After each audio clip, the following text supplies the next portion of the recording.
Do you feel like there is an exploration or extreme interest in perhaps like human submission, the submission to environments and space?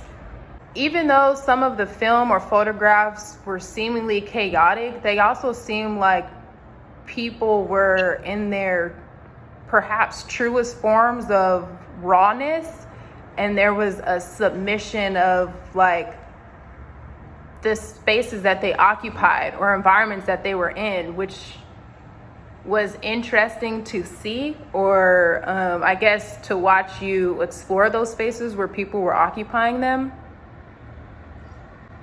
Look, your thing is you gotta integrate the picture in some way or another. So if there's a person in a picture, then you're using if you're not just putting the person against the wall, there has to be some integration of that form, which is the person, and how that person expresses himself with the other things in the picture. And if they're not coherent and they don't make sense, then the picture doesn't have any impact. Mm-hmm. And so this is really important when you try to put together a picture. Everything has to have a meaning, has to have a purpose, and integrate in a very smooth, organic way. Otherwise, it's just it's a mess.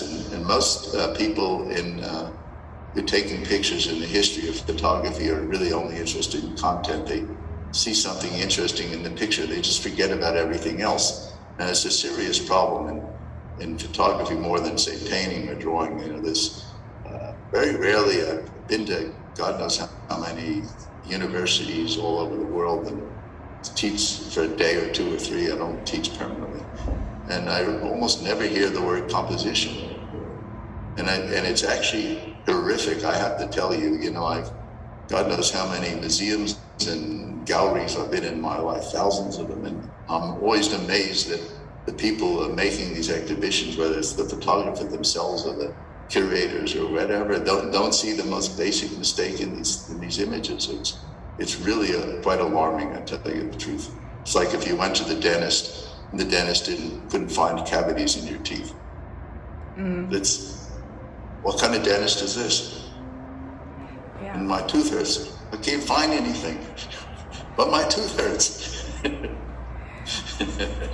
Do you feel like you were also able to capture the images or even film because you built relationships with the people?